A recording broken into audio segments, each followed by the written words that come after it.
এই রাজ্যটাকে যারা শেষ করে দিয়েছে, এই রাজ্যটাকে যারা ধ্বংস করে দিয়েছে, মানুষ দৃঢ় প্রতিজ্ঞ ছিল।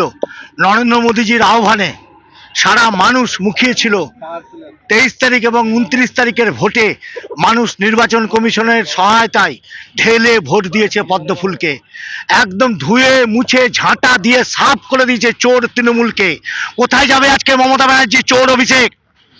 আমরা এরপরে দেখতে চাই, আমরা নরেন্দ্র মোদীজির কাছে আহ্বান জানাবো এই চোরদের যেন শাস্তি দেওয়া হয়, অভয়ের যেন বিচার পায়।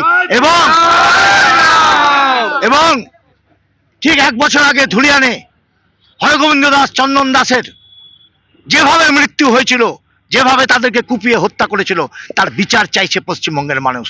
এই পশ্চিমবঙ্গের মানুষ এই বিচারের অপেক্ষায় এতদিন ছিল, যা নরেন্দ্র মোদীকে উপহার দিয়েছে।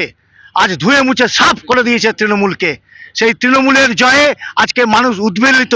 সারা পশ্চিমবঙ্গে চারিদিকে মানুষ দৌড়ে বেড়াচ্ছে, গেরুয়া আবির নিয়ে ছুটে বেড়াচ্ছে।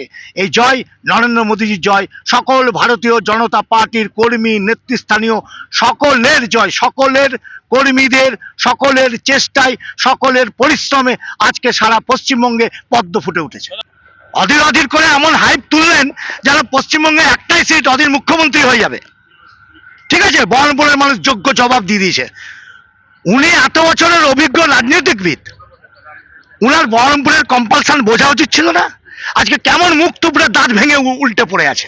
আর তৃণমূলকে তো দিতই না, চোর তৃণমূলের কোনো স্থানই নাই। তৃণমূল দেখেছেন তো কতটা ভোট পেয়েছে, কতটা ভোট পেয়েছে বহরমপুরে। এই তৃণমূলকে পাতে দেওয়ার যোগ্য নয় বহরমপুরের মানুষ, কেন সারা পশ্চিমবঙ্গের মানুষ ছুঁড়ে ফেলে দিয়েছে তৃণমূলকে। কতগুলো মন্ত্রী হেরেছে দেখুন।